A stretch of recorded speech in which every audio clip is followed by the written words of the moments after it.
2 cup அரிசி எடுத்துக்கிறேன். 2 cup அரிசி 3 கப்பு தண்ணி வைக்கிறேன். ஒரு அரை ஸ்பூன் உப்பு சேர்த்துக்கிறேன். அதுக்கு ஆயில் சேர்க்கலாம், இல்லை பட்டர் சேர்த்துக்கலாம், நெய் சேர்த்துக்கலான்னு 1 ஸ்பூனு நெய் சேர்த்துக்கிறேன். அப்படியே கலந்து விட்டுட்டு வேக வச்சு எடுத்துக்கலாம். ஒரு 75% அந்த அரிசியை நம்ம வேக வச்சு எடுத்துக்க போகிறோம். பாருங்கள் என்ன அழகாக கொதி வருது. லைட்டாக கிண்டி விட்டுட்டு அப்படியே வேகட்டும். பாருங்கள் தண்ணியெல்லாம் சுண்டி வந்துருச்சு. தண்ணி இருக்குது, மேலே தண்ணி தெரியல.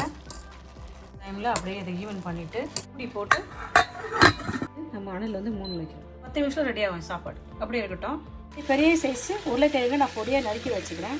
இது கூட கொஞ்சம் நம்ம மிளகுத்தூள் சேர்த்துக்கலாம், உப்பு சேர்த்துக்கலாம். அரை ஸ்பூன் உப்பு சேர்த்து இதை கலந்துக்கலாம். ஒரு 1/4 ஸ்பூன் மிளகாய்த்தூள் சேர்த்துக்கலாம். உப்பு, மிளகாய்த்தூள், மிளகுத்தூள் சேர்த்து நம்ம இதை கலந்துக்கலாம். அந்த எண்ணெயில் போட்டு நம்ம இதை பொரித்து எடுத்துக்கலாம். உருளைக்கிழங்கை இந்த எண்ணெயில் பொரித்து எடுத்துக்கலாம். அரிசியை பாருங்கள், சாதம் வந்து எண்ணெய் அழகாக பொலன்னு ஒரு 75% வேக வச்சுட்டோம்.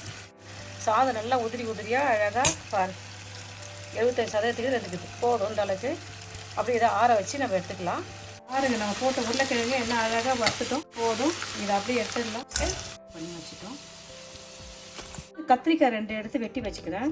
அதில் கொஞ்சம் ஒரு அரை ஸ்பூன் நான் மிளகாய்த்தூள் சேர்த்துக்கிறேன். ஒரு அரை ஸ்பூன் உப்பு சேர்த்துக்கிறேன். கொஞ்சம் மிளகுத்தூள் சேர்த்துக்கிறேன். இதை அழகாக இந்த கத்திரிக்காயில் போட்டு அழகாக கிண்டிடலாம். கத்திரிக்காயை கலந்துட்டோம். இந்த கத்திரிக்காயை போட்டு நம்ம அழகாக வறுத்து எடுத்துக்க போகிறோம். கத்திரிக்காய் அப்படியே பொரிக்கும். கத்திரிக்காய் அழகாக வறந்துருச்சு. போதும், இதை நம்ம எடுத்துடலாம். கத்திரிக்காய் பொரிச்சு வச்சுட்டோம். கத்திரிக்காயை சுத்தமாக எண்ணெய் சேர்த்துக்கிறோம், பூண்டு சேர்த்துக்கிறோம்.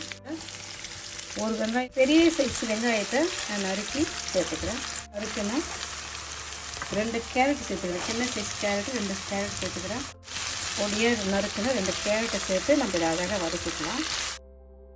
கொஞ்சம் பீன்ஸ் சேர்த்து வதக்கிக்கலாம். ஒரு 15-20 பீன்ஸ் இருக்கும். நறுக்கி சேர்த்து இதில் கொஞ்சம் கேப்சிகம் போட்டு வதக்கிக்கலாம். அப்படியே வேகட்டும். தக்காளி பழத்தை அரைச்சி அந்த தக்காளி பழம் பேசி சேர்த்துக்கிறேன். நீங்கள் தக்காளி பழம் பேசி சேர்த்துக்கலாம். நான் தக்காளி பழம் ஃப்ரெஷ்ஷாக அரைச்சி சேர்த்துக்கிறேன். 2 பெரிய சைஸு தக்காளி பழத்தை நான் இதில் சேர்த்துக்கிறேன். அரைச்சி சேர்த்தா இந்த தக்காளி சவுச்சிலே இந்த காயெல்லாம் வதங்கினா போதும். வேக போட்டு நம்ம சூப்பராக வதக்கிறோம். சேர்த்துக்கலாம். சர்க்கரை 1 ஸ்பூன், சில்லி சாஸ் சேர்க்குறேன். க்ரீன் கலர் சில்லி சாஸ் ஒரு அரை ஸ்பூன் போதும். ரெட் கலர் சில்லி சாஸ் சேர்க்குறேன் ஒரு அரை spoon. Soya sauce 1 table spoon. Green chilli sauce, red chilli sauce, soya sauce, சர்க்கரை, உப்பு எல்லாத்தையும் சேர்த்து நம்ம அழகாக கிண்டிக்கிறோம். இந்த நேரத்தில் நம்ம பொடியாக நறுக்கி வச்ச முட்டைக்கோசு சேர்த்துக்கிறோம். முட்டைக்கோசு ஒரு 20% வந்துச்சுன்னா போதும். அது சாதத்தோடு சேர்க்கக்குள்ள சாதத்தோடு நம்ம சாப்பிடக்குள்ள அந்த முட்டைக்கோசு சேர்த்து சாப்பிட்டா அருமையாக இருக்கும், நல்லா இருக்கும். கொஞ்சம் ஸ்ப்ரிங் ஆனியன் சேர்த்துக்கலாம். ஸ்ப்ரிங் ஆனியன் சேர்த்துட்டு நம்ம இதை அழகாக வதக்கிக்கலாம். மிளகுத்தூள் சேர்த்துட்டோம். நம்ம இதை போட்டு இருந்துச்சுன்னா கொஞ்சம் ரெட் சில்லி ஃப்ளாக்ஸ் கொஞ்சம் சேர்த்துக்கணும். நான் கொஞ்சம் ரெட் சில்லி ஃப்ளாக்ஸ் கொஞ்சம் சேர்த்துக்கிறேன்.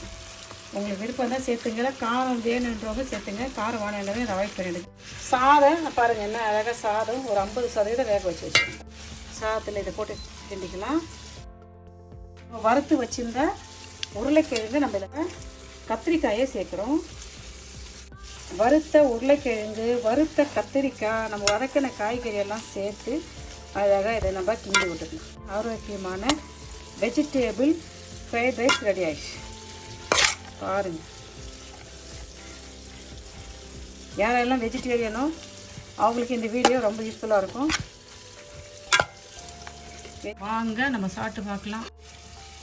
பாருங்கள் என்ன சூப்பராக ஒரு கலர்ஃபுல்லாக ஒரு அழகாக ஆரோக்கியமான ஒரு வெஜிடேபிள் ஃப்ரைட் ரைஸ் ரெடி ஆகிடுச்சு.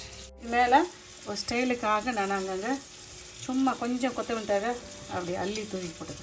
இந்த வீடியோ வந்து உங்களுக்கு ரொம்ப யூஸ்ஃபுல்லாக இருக்குன்னு நினைக்கிறேன். இதை செஞ்சு பாருங்கள். உங்கள் வீடியோ பிடிச்சிருந்துச்சுன்னா லைக் பண்ணுங்கள். உங்கள் ஃப்ரெண்ட்ஸுக்கும் ஃபேமிலியும் சொல்லி எனக்கு சப்ஸ்கிரைப் பண்ண சொல்லுங்கப்பா. பாய், தேங்க்யூ.